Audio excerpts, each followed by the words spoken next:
sektor pangan adalah bisnis yang tidak lekang oleh waktu. Paling bertahan. Survive. Sehingga akan banyak tercipta lapangan pekerjaan, sirkular ekonomi akan meningkat, dan yang lebih penting lagi, regenerasi petani itu tidak berhenti.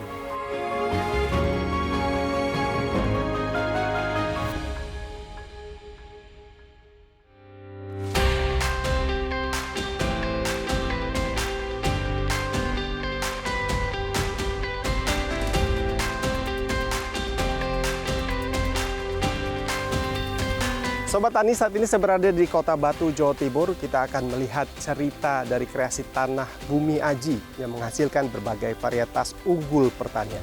Yuk, ikuti saya.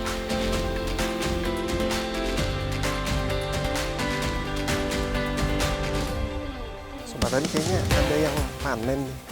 Permisi. Wah, panen jambu ya Mas ya? Iya Mas. Dari mana jambunya ini?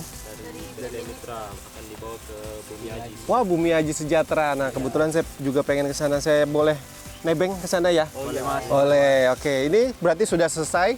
Kita angkut ke mobil ya? Iya Mas. Dah Mbak, biar saya aja Mbak. Mas, oke. Mbak, ya. Ini tutup dulu ya. Oke. Mbaknya tolongin tuh. Nah, bisa. Oke. Kita ke tempat Bumi Aji Sejahtera. Yuk Mas, jalan Mas.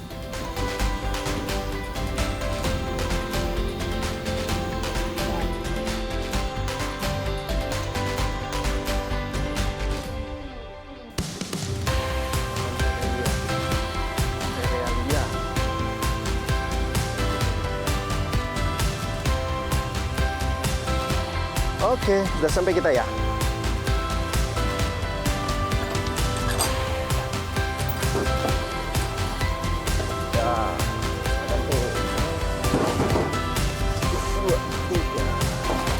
Wah, Wah, mana? Mas Ardi. Siap, Mas Igra. Wah, Selamat datang di Bumi dan Aji. ini Bumi Aji Sejahtera ya, Ya, Mas ya. betul. Wah, tadi saya nemu ada yang habis panen, saya nebeng ke sini Mas.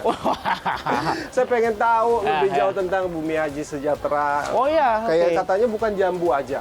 Ada beragam sayuran macam. organik, ada juga smart farming, integrated farming gitu ada dengan metode yang memang mengangkat kearifan lokal dikolaborasikan dengan teknologi dihybridkan. Wah, menarik. Pengen lihat. Pengen lihat. Oke. Kalau pohon jambu sudah saya lihat. Kalau siap. sayurannya mungkin kita di Oke. awal sayurannya. Mas. Kita berangkat sekarang. Oke, Sobat Tani, kita menuju ke kebun sayuran dulu.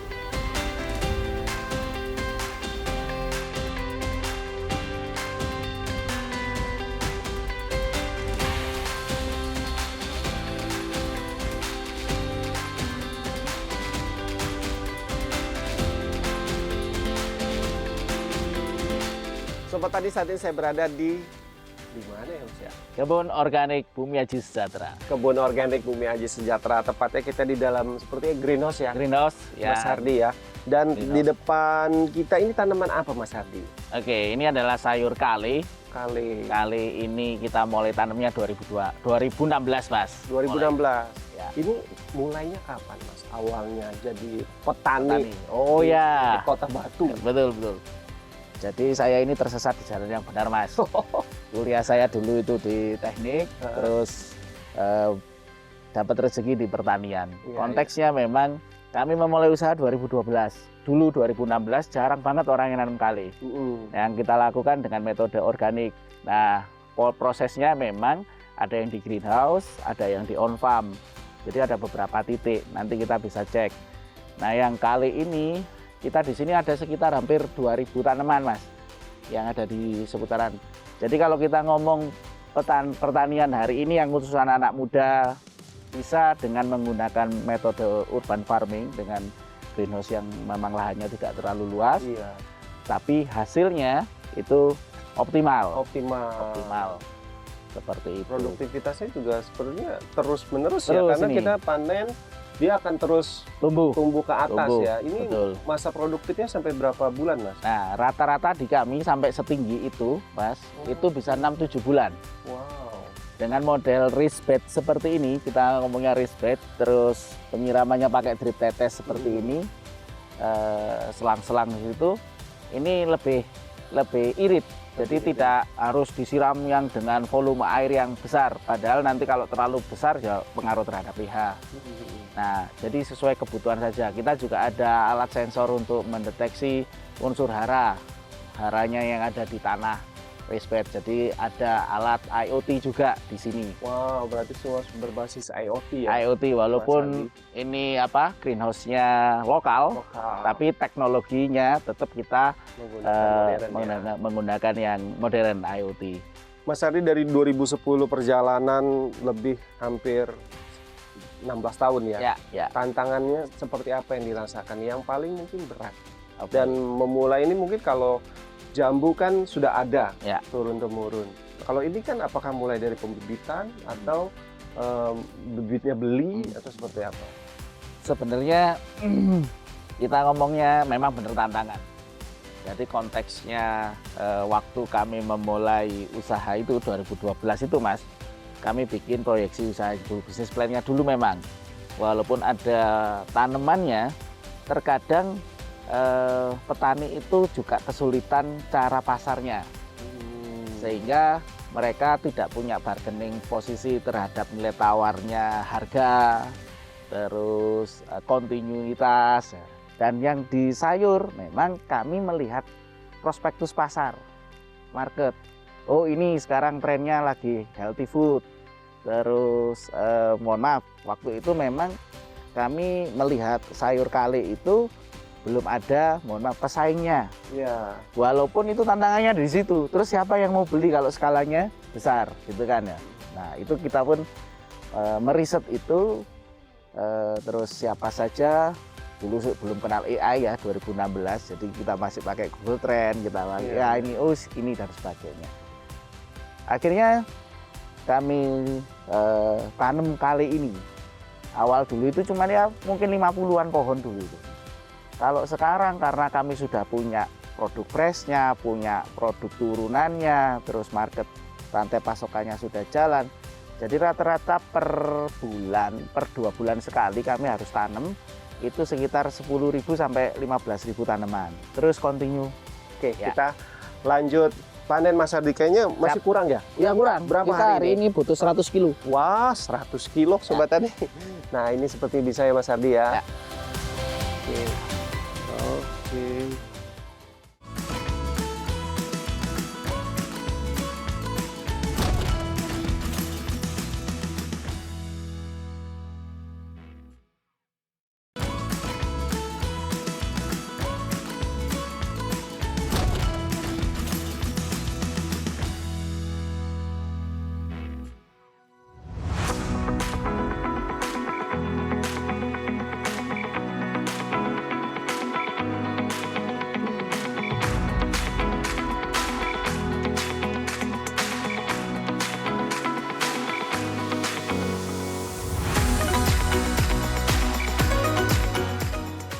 Wah, gimana Mas kira? Lumayan nih, tapi masih banyak hari ini ya Mas? Berapa ya, permintaan Mas? Hari ini insya Allah 200 kilo hari ini. Waduh, 200 saya 5 kilo aja belum kayaknya. Wah, ini. lumayan lah, kan masih timnya banyak Mas. Oh iya, ini ngomong-ngomong bener nggak saya manennya nih Mas? Oh, nah bener Mas. Bener ya? Jadi jambu kristal itu warna yang bisa dipanen kematangan seperti ini 90%. Oh, ini siap konsumsi. Jadi kalau kita pengen membuktikan, nah ini langsung seperti ini. Wah, nah hampir nggak ada bijinya ya Mas betul. ya? Ini kelebihannya jambu kristal Bumi Aji Sejahtera seperti ini Mas. Warnanya putih, bijinya sedikit banget seperti ini. Wah. Dan dia memang crunchy, renyah. Crunchy, renyah ya. Nah, dagingnya tebal, bijinya nggak lebih dari 5% dari total buah. Ini hasil olahan atau hasil rekayasa atau gimana? Enggak. Jadi memang dulu itu ada misi agriculture Taiwan dan Indonesia. Itu kalau nggak salah tahun ya di bawah tahun 2000-an lah Mas itu Mas. 2000-an ceritanya. Kebetulan bapak saya, mertua saya juga sebagai petani plasmanya dari riset itu. Pelopornya berarti ya. Petani plasmanya dari riset itu. Coba dulu itu cuma 20 pohon sama bapak saya. Nah, itu yang menjadi salah satu kunci kami harus menjaga varietasnya. Jadi kita ada pohon induknya. Di sini itu yang mulai tanam 2006, 2008 itu ada. Nah, tadi Mas Hardi sempat singgung banyak timnya. Ini Ya. tim yang bekerja di sini, Mas Hardi, Ya. atau ada tim lain begitu yang Baik. ikut bantu? Jadi tim saya ada 13 orang dan juga ada tim-tim yang magang, internship. Oh. Ada yang dari Universitas Brawijaya, ada yang dari Unisma Malang, ada Polbangtan, Malang, macam-macam. Jadi kita memang mencoba untuk memberdayakan teman-teman lewat program magang yang ada di kampusnya, ada di sekolahannya, baik SMK, termasuk juga mohon maaf yang berkebutuhan khusus pun kami juga menerima. Mas Hardi, kalau bicara pemberdayaan masyarakat, bagaimana dampaknya sejauh ini dari 2010 Mas Hardi merintis sampai sekarang? Dampak yang dirasakan petani lokal dan masyarakat sekitar, bukan hanya petani tapi mungkin UMKM juga karena ada banyak produk yang dihasilkan. Baik, sepakat Mas. Jadi selama proses berjalan, contoh semisal kami anak-anak magang ini, pemondokannya ada di masyarakat, di petani, di warga, itu aja bisa menggerakkan ekonomi akhirnya. Terus ada kegiatan-kegiatan yang sifatnya kami berkontribusi juga untuk mamanya ya, ada bersih-bersih desa, gotong royong, itu kami libatkan semua. Yang lebih penting adalah bagaimana kami sampai eksis hari ini 95% pegawai saya adalah orang lokal. Menggerakkan ekonomi di situ. Kalau lebih mendalam lagi, satu petani punya 2 pegawai, satu pegawai punya satu istri 2 anak. Artinya ekonomi ini menggerakkan lebih dari 300 orang. Apa itu secara nggak langsung deskripsi Multiplier dari effect. P4S itu Iya, ya Mas ya? pemberdayaan dari. Wah, oke Mas. Ini sepertinya panen saya belum mencukupi. Siap. Saya lanjut panen. Saya lanjut Monggo, dulu ya Mas silakan ya. Mas Hari. Oke, Sobat Tani, kita memenuhi 200 kilo hari ini. Saya baru dapat 5 kilo. Kita cari lagi.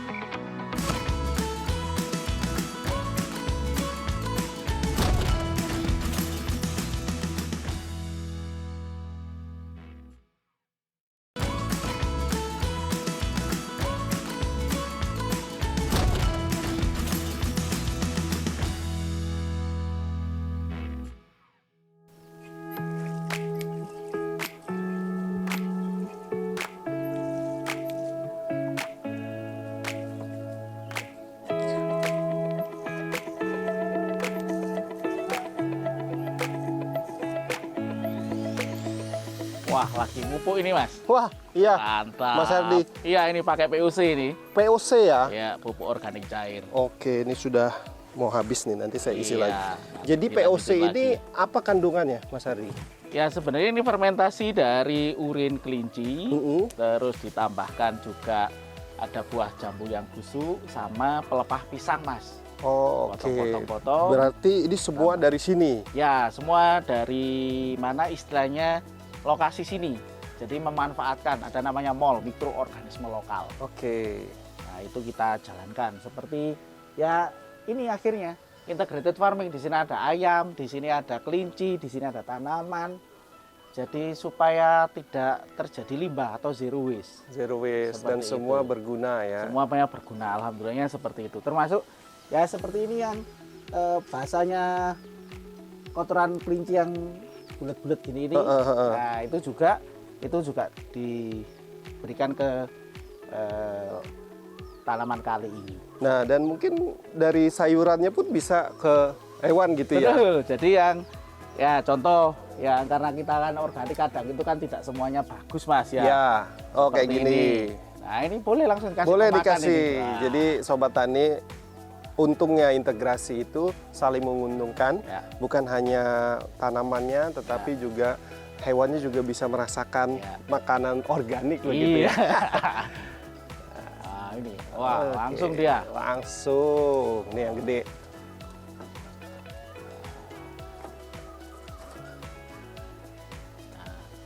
Itu. Jadi Mas Hardi, kalau untuk yang saya semprotkan tadi POC, kegunaan buat tanamannya mencegah penyakit hama atau untuk pertumbuhan? Kalau nutrisi itu lebih ke arah pertumbuhan, Mas. Pertumbuhan. Jadi dengan POC ini biasanya kita 1 minggu sekali. Dengan komposisi 10 liter air tambah 1 liter hasil fermentasinya. Oh, 1:10 1 berarti banding ya. 10 biasanya kita pakainya itu. Terus ya tadi alat tadi itu sederhana, tinggal 2-3 kali semprotan seperti itu. Ini sudah tumbuh, bahkan ini sudah panen. Usia 35 hari dari transplanting sudah siap panen. Ya.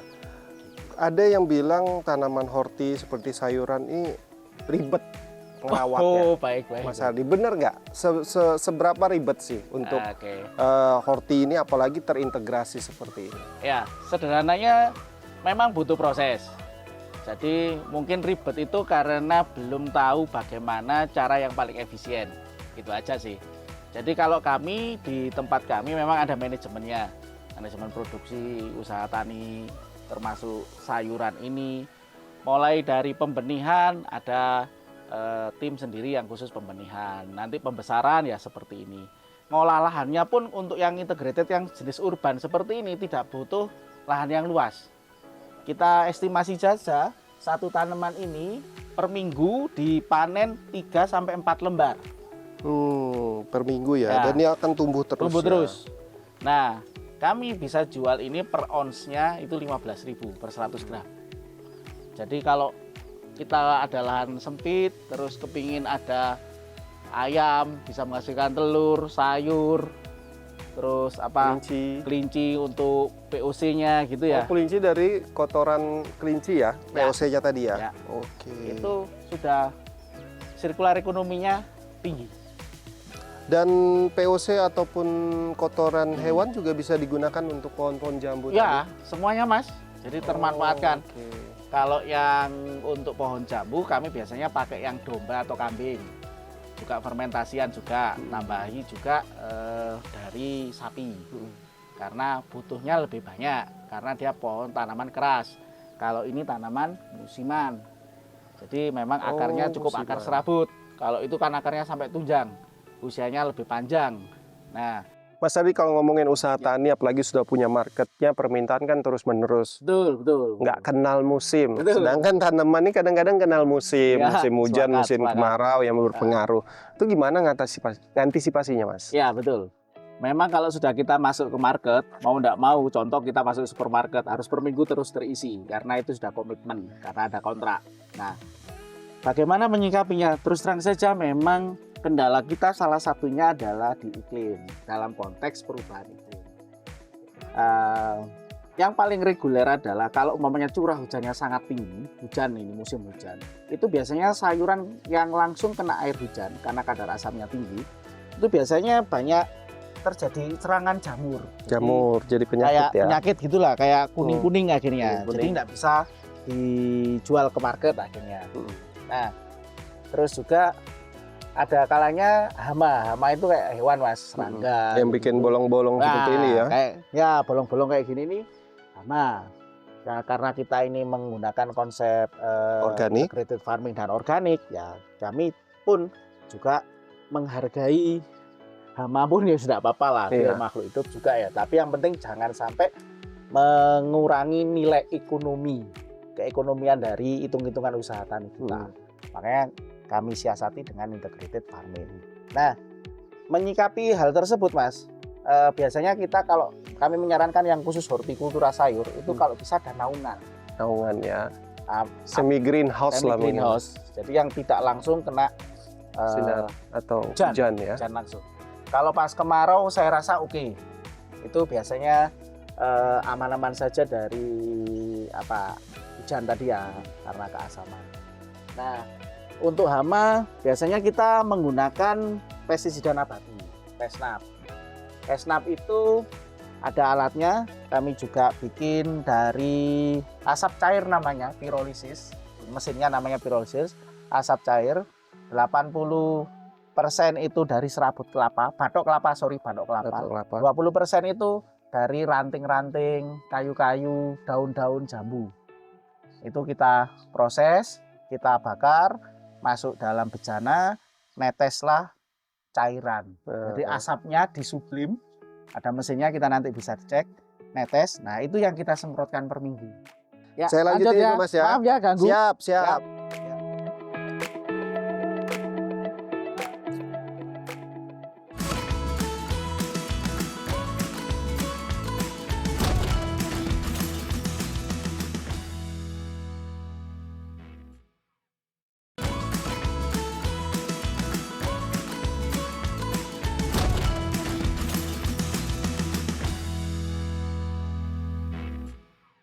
Sobat Tani, saat ini saya berada di tahap terakhir ya, mungkin ya Mas Hardi ya. Setelah saya tadi coba merawat, manen, sama nyemprot-nyemprot VOC tadi ya. Walaupun kayaknya masih belum bener ya Mas Hardi. Ya? Nggak apa-apa. Mas Hardi ini panjang banget prosesnya. Ini memang proses hari-hari. Quality kontrolnya atau standarnya seperti ini ya. Betul. Jadi kalau di lahan namanya GAP, Good Agriculture Practice. Kalau di sini namanya GHP, Good Handling Practice. Oke. Jadi ada standarnya pasca panen. Jadi tadi kan sudah Mas Kira kan juga panen tadi ya. Ya. Nah, bawa ke sini, diproses, dibuka plastiknya, terus dilap, nanti dilihat. Nah, di sini tahap namanya sortir. Oh, sortir. Seperti ini tidak bisa masuk supermarket atau nanti market yang premium. Kalau seperti ini? Nah, ini sudah bisa. Oh, sudah bisa. Ini nanti sudah dipastikan di atas 180 gram. Biasanya Satu buahnya. Satu buahnya, 3 jari gini. Oke, ini bisa masuk grade B. Berarti teman-teman internship sudah terlatih ya, sudah tahu ya. Nggak perlu pakai timbangan lagi kayaknya ya. Terus juga ada yang untuk MBG. Program MBG kami kasih sesuai request dari dapur itu rata-rata 150 gram sampai 200 gram. Tujuan pemerintah mengadakan MBG itu untuk ketahanan pangan. Ya. Pangan berkelanjutan. Ya. Kalau dari konteks jambu kristal sendiri untuk pangan berkelanjutan itu mengambil sisi peran dari mananya, Mas? Baik. Yang namanya buah jambu itu vitamin C-nya tinggi, Mas. Jadi untuk ketahanan pangan itu ada beberapa hal. Food security itu kan yang memang dibutuhkan untuk, mohon maaf kalau kita ngomong ke pencegahan stunting, seperti itu kan buah juga salah satu indikasi untuk mencegah stunting buah.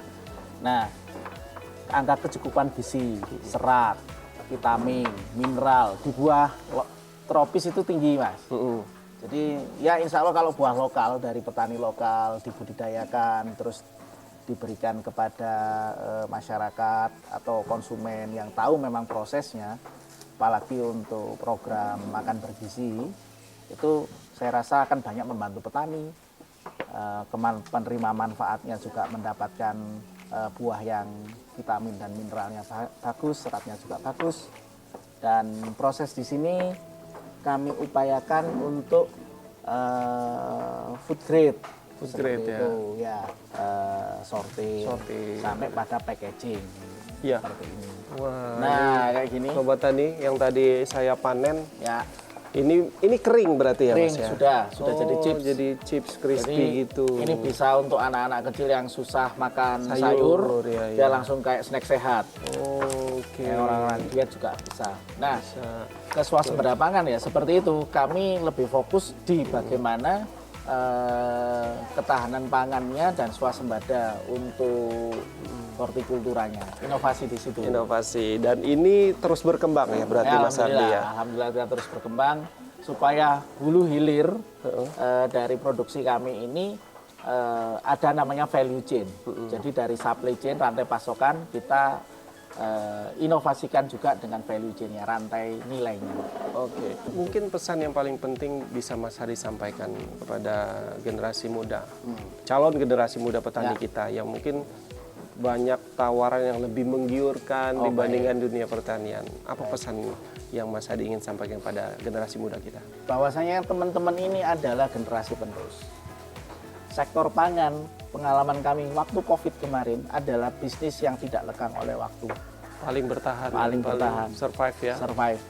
Sehingga ini adalah soal kunci tata kelolanya saja yang harus diperbaiki, yang harus teman-teman manfaatkan keilmuannya di kampus ini untuk membuat banyak bumi sejahtera di tempat-tempat asal mereka. Sehingga akan banyak tercipta lapangan pekerjaan, sirkular ekonomi akan meningkat, dan yang lebih penting lagi, regenerasi petani itu tidak berhenti. Seperti itu. Wah, Sobat Tani, kadang kita hanya melihat buah yang ranum dan manis disajikan di meja makan. Namun hari ini kita banyak belajar, di balik satu buah jambu ini ada proses. Ada orang-orang yang menjaga, ada tanah yang menguatkan, dan ada masa depan yang dibangun pelan-pelan. Bumi Aji mengajarkan bahwa ketahanan pangan tak melulu tentang stok yang selalu tersedia, tetapi tentang bagaimana cara kita merawat akar tanah, akar usaha, dan akar manusia. Sampai jumpa di cerita inspirasi tani berikutnya.